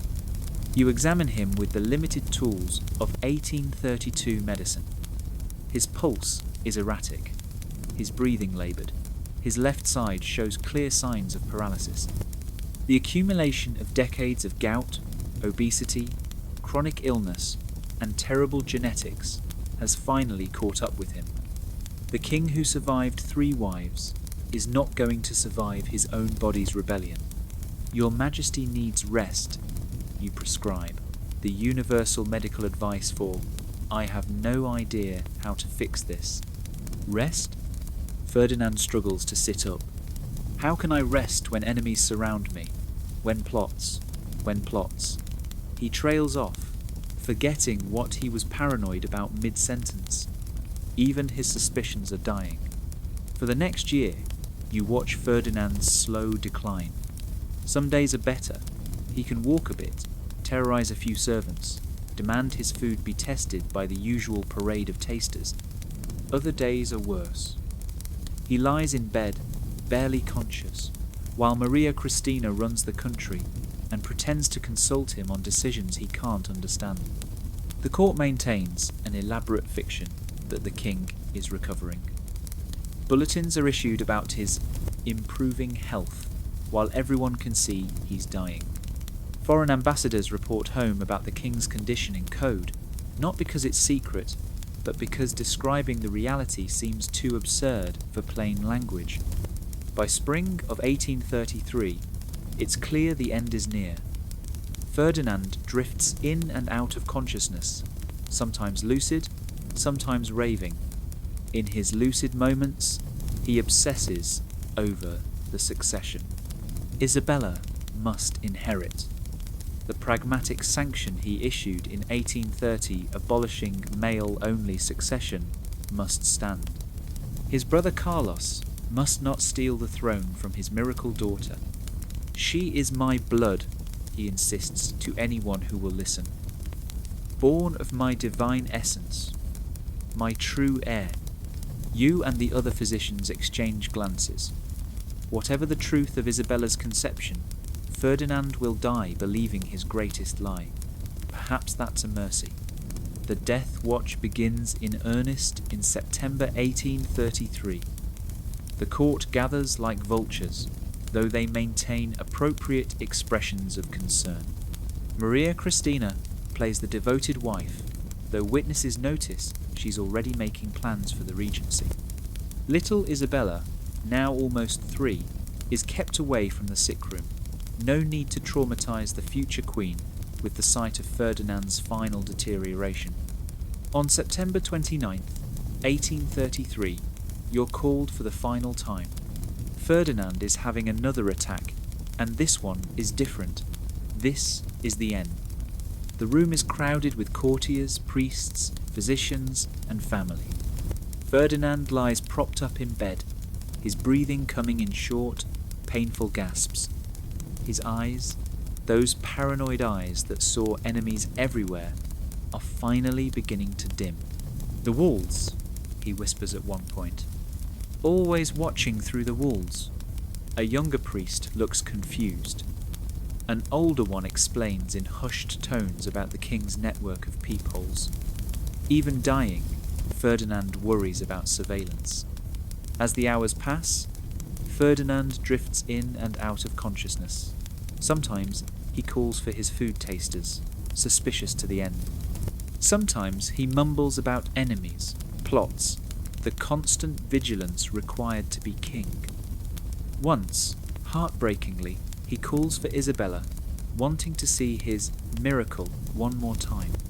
Maria Cristina brings the child, who stares at the dying king with the innocent curiosity of someone too young to understand death. Ferdinand reaches out with a shaking hand to touch her face. "My legacy," he whispers. "Born of my divine presence, proof of my power." Isabella, coached by her mother, nods solemnly. "Yes, Papa." You watch this scene, the dying king, the lying queen, the innocent child who embodies a spectacular fraud, and think about writing it all down someday. Who would believe it? A king, so desperate to prove his virility that he convinced himself he could impregnate women without touching them. A queen who saved herself by feeding that delusion. A court that collectively agreed to participate in the fiction because the alternative was chaos. Ferdinand's final coherent words, according to the official record, are about Spain and duty and God. But you're close enough to hear what he really says in his last lucid moment.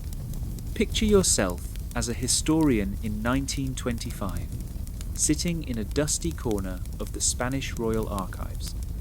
You're researching the Carlist Wars when you stumble upon a locked box marked with symbols that essentially mean, "Dear God, don't open this unless you really have to." Inside, wrapped in oilcloth and sealed with enough wax to waterproof a ship, are the private medical records of Ferdinand VII.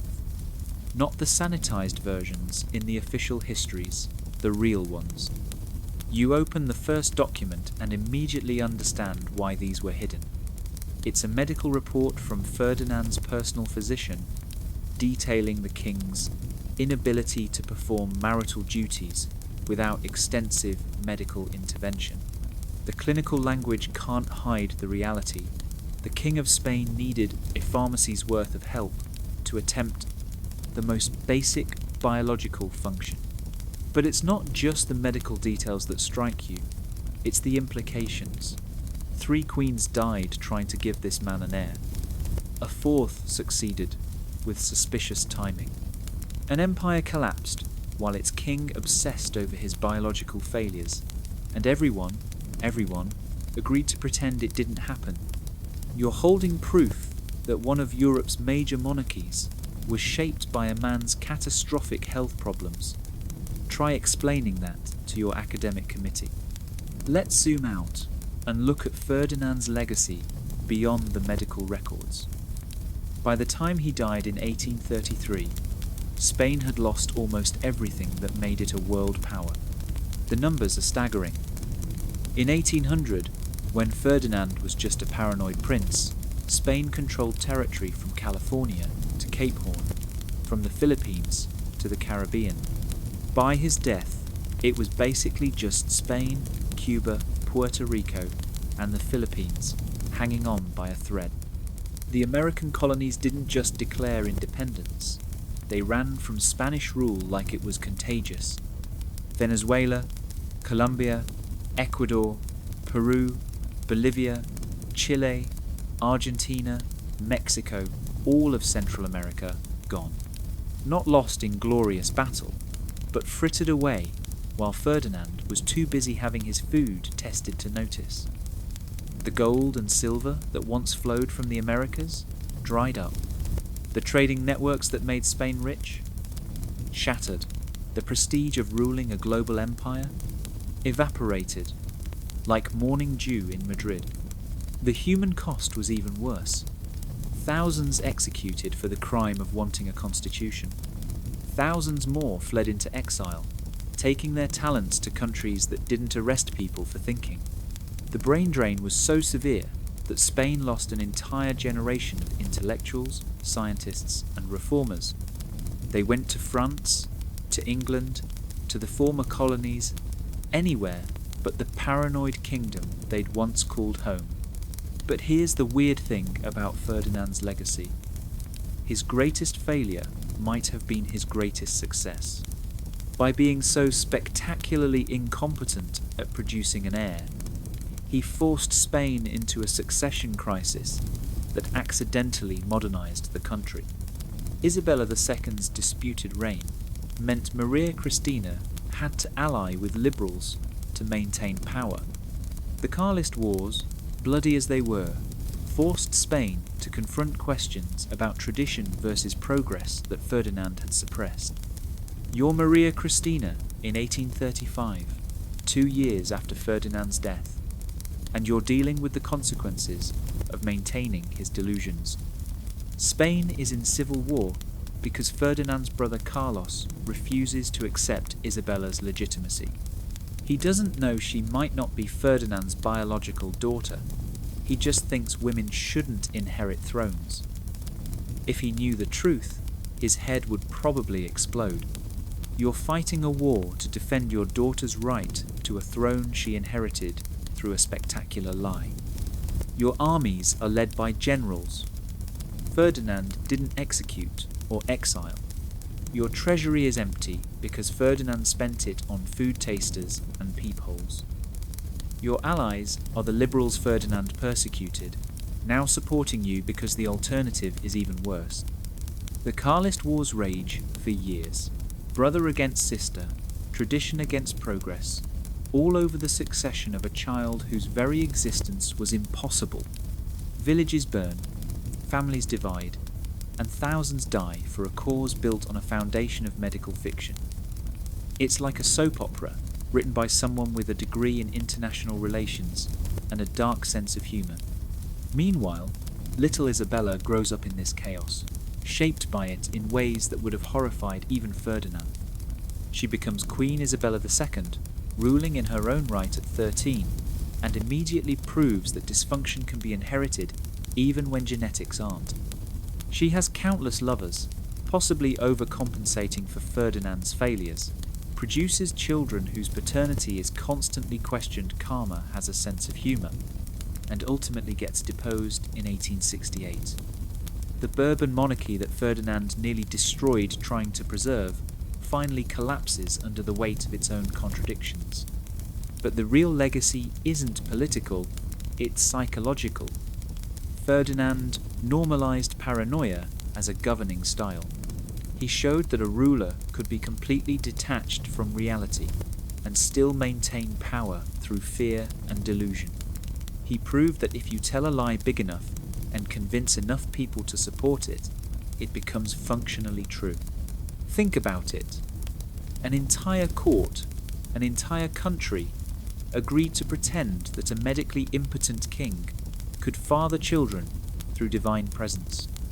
They maintained this fiction through multiple pregnancies, supported it with straight faces, and passed it down as historical fact.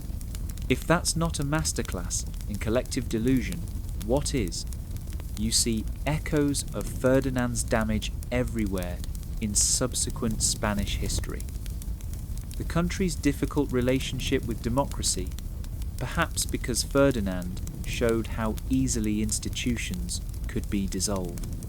The economic struggles that persisted for generations, hard to recover when your king spent decades focused on imaginary enemies instead of real problems. The tendency towards strongman leadership. Well, Ferdinand proved that paranoid autocracy was survivable, if not exactly pleasant. In the arts, Ferdinand becomes a symbol of everything wrong with absolute monarchy. Goya, who painted his portraits, later created darker works showing the horror beneath the royal facade.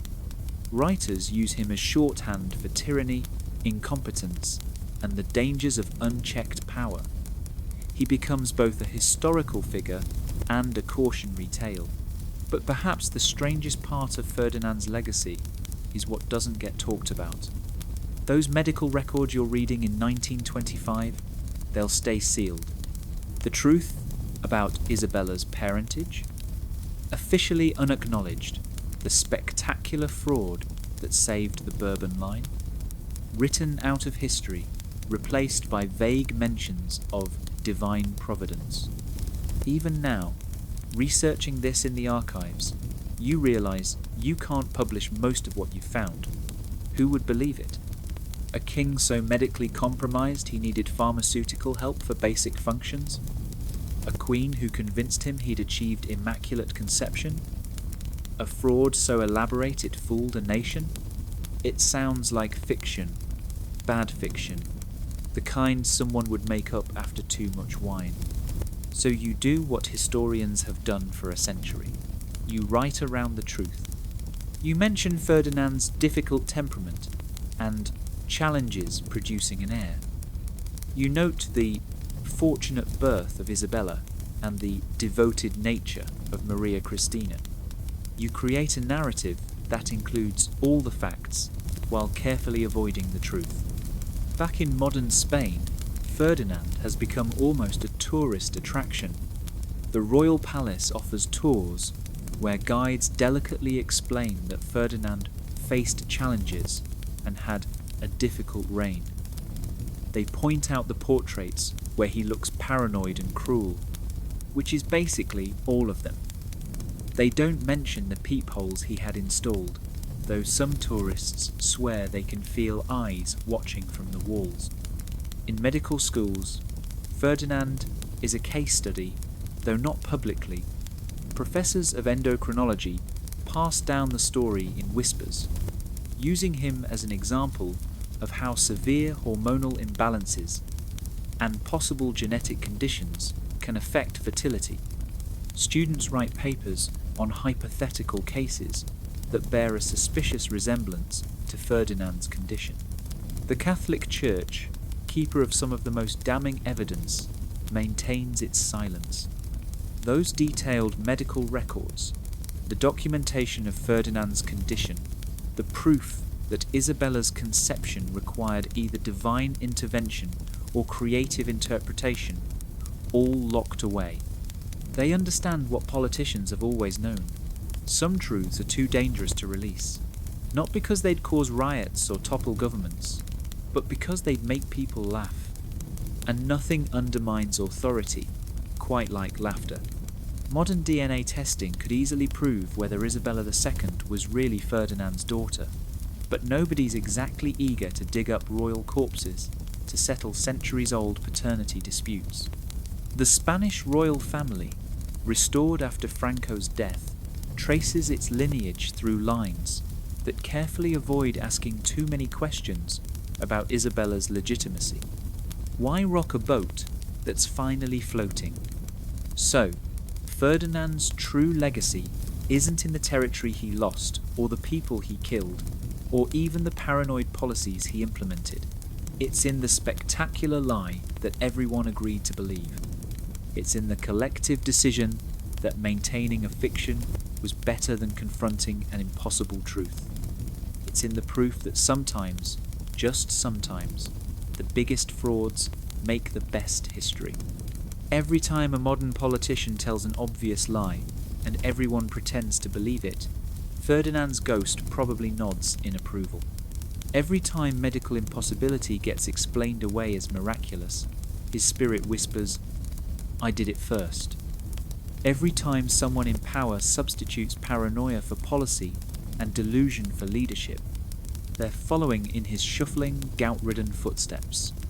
Because Ferdinand VII didn't just rule Spain badly, he proved that reality itself could be negotiated if enough people agreed to the terms.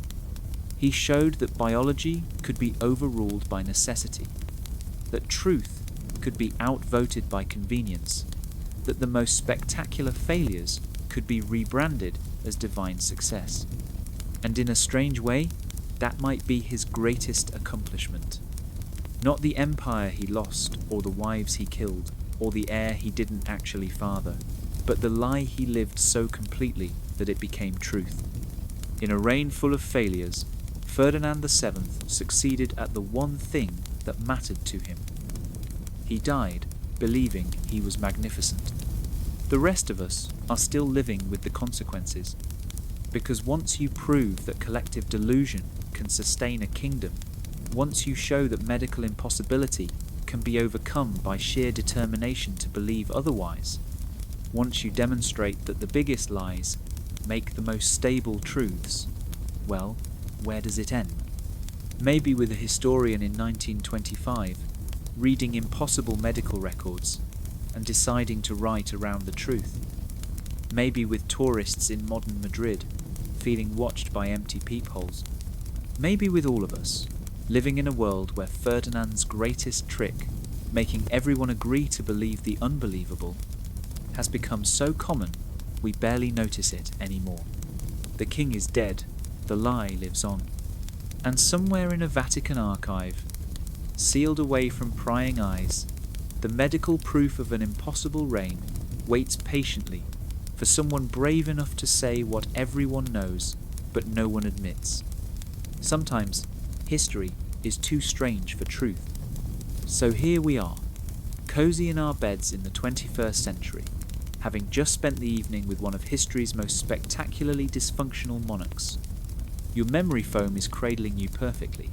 Your thermostat is set to exactly the right temperature, and nobody's testing your food for poison or building special medical equipment to help you perform basic biological functions. Life is good, isn't it? You've just heard the story of a man whose chronic health problems shaped the destiny of an empire. A king whose paranoia was so intense he installed peepholes throughout his palace and changed bedrooms every night like he was dodging supernatural assassins. A monarch who lost most of the Spanish Empire while obsessing over which servant might be trying to poison his soup. And somehow, through all of this magnificent dysfunction, he managed to convince himself and everyone else that he'd fathered children through sheer force of royal presence. Let's take a moment to appreciate the sheer absurdity of what we've just explored together. 3 women died trying to give Ferdinand children. Maria Antonia of tuberculosis, after years of failed attempts. Isabel of Portugal in childbirth. Maria Josefa Amalia, after a decade of scientific approaches to an impossible problem. Each one suffered through medical procedures that sound more like medieval torture than marital relations. Each one failed because, as the medical records make abundantly clear, Ferdinand's body simply wasn't capable of what it needed to do. And then came Maria Cristina, who looked at this parade of tragedy and said, "You know what? I'm going to solve this differently. Not through medical innovation or divine intervention, but through the ancient art of telling a desperate man exactly what he needs to hear. Oh yes, Your Majesty, your virility is so powerful. I conceived just from being in your presence." It's the kind of lie so audacious that everyone just nodded and went along with it, because the alternative, admitting the king was medically incapable of fathering children, was too dangerous to contemplate. Think about your own life for a moment. Maybe you've told your boss you were sick when you really just needed a mental health day. Maybe you've pretended to like your friend's terrible cooking. Maybe you've even maintained a bigger deception for longer. But have you ever convinced an entire country that medically impossible conception was actually divine intervention? Have you ever turned biological impossibility into political reality through sheer force of strategic fiction? Maria Cristina is the unsung hero of this story. If heroes can be people who commit massive fraud to save themselves and stabilize a kingdom, she understood something fundamental. Sometimes the truth is too weird to be useful. Sometimes a spectacular lie serves everyone better than an impossible reality. Sometimes you have to choose between historical accuracy and survival. and survival wins every time. But let's not forget Ferdinand himself, our paranoid protagonist with the world's worst combination of genetics and personality. Yes, he was cruel. Yes, he was incompetent. Yes, he destroyed an empire through a combination of stupidity and suspicion. But he was also, in his own twisted way, deeply human. Can you imagine the psychological toll of living your entire life, knowing your body was failing you in the most intimate way possible? Of watching wives die trying to give you what your biology made impossible? Of knowing that everyone was whispering about your inadequacies behind closed doors? Ferdinand's paranoia starts to make sense when you realize he lived his entire life as a walking punchline to a joke he couldn't escape. Every whisper might be about his failures. Every laugh might be at his expense. Every failed attempt at producing an heir was another reminder that nature had played the cruelest possible prank. He didn't just govern through fear, he lived in fear, constantly, of exposure and mockery, and the truth of his own inadequacy. The food tasters, the secret passages, the constant surveillance, they weren't just the tools of tyranny. They were the desperate defences of a man who knew he was broken and couldn't bear for anyone else to know it too. Every paranoid policy was really a prayer. Please don't look too closely. Please don't see what I really am. Please let me pretend to be normal just a little longer. And in a weird way, Maria Cristina gave him the greatest gift anyone could. She let him die, believing his own lie. She could have exposed him, mocked him, revealed the truth about Isabella's parentage. Instead, she maintained the fiction right to the end, letting him pass from this world convinced he was a supernatural stud rather than a medical disaster. That's either the cruelest kindness or the kindest cruelty in history. Now, as you're lying there all cozy and comfortable, you might be wondering, what's the lesson here? What deep truth about human nature or political power are we supposed to extract from this parade of medical dysfunction and royal deception? Maybe it's that power without wisdom is dangerous, but power combined with chronic illness and crippling insecurity is catastrophic. Maybe it's that the personal really is political when you're an absolute monarch with absolute problems. Maybe it's that sometimes the biggest lies make the best truths, at least when everyone agrees to believe them. Or maybe the lesson is simpler. Thank whatever deity or cosmic accident you believe in that you weren't born a Spanish royal in the age of inbreeding. Thank the stars that your biggest worry tonight is whether you set your alarm correctly, not whether your anatomical peculiarities will destroy another spouse. Thank modern medicine, modern democracy, and modern dating apps that let you swipe left on anyone whose family tree doesn't fork. Ferdinand VII spent 49 years on this earth, and for most of them he was miserable, paranoid, and desperately trying to perform a biological function his body made nearly impossible. He ruled one of history's great empires and lost most of it while obsessing over his personal failures. He had absolute power and used it to build an elaborate system of self-protection that protected him from everything except the truth about himself. But here's the final twist. We're still talking about him. 200 years later, in a world he couldn't have imagined, people are learning about his spectacular failures and impossible struggles. His preserved medical records might be hidden in Vatican vaults, but his story lives on as a reminder that sometimes history's greatest lessons come from its most embarrassing moments. So as you drift off to sleep tonight, spare a thought for poor Ferdinand, who never got to experience the simple pleasure of normal health or peaceful sleep. Spare a thought for his wives, who deserved so much better than death by medical impossibility. Spare a thought for Maria Cristina, who saved a dynasty through spectacular dishonesty.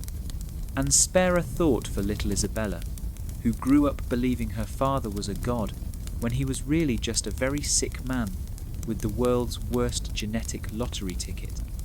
But most of all, be grateful.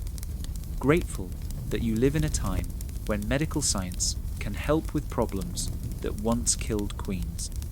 Grateful that marriage isn't a death sentence involving teams of physicians and impossible expectations. Grateful that your biggest deception is probably your dating profile, saying you love to exercise when you haven't seen a gym since 2019. The story of Ferdinand VII reminds us that history isn't just about great battles and noble ideals. Sometimes it's about deeply human failures and the elaborate lies we tell to survive them. Sometimes it's about people doing their best with impossible situations, even when their best involves convincing an entire nation that miraculous conception is real and anatomical impossibility isn't. Sweet dreams, dear listener. May your sleep be peaceful, your health be good, and your lies be small enough to manage. And remember, no matter how bad your day was, at least you're not a 19th century Spanish physician trying to help a paranoid king with catastrophic health issues produce an heir, while his wife secretly already has one from someone else. History, teaching us to appreciate what we have by showing us how much worse it could be, one absolutely bonkers story at a time. Good night from your cozy corner of history. Sleep well, and remember, everything's better with indoor plumbing and the absence of absolute monarchy. Even the worst day in democracy beats the best day with a paranoid king who needs medical intervention for basic biological functions. The end.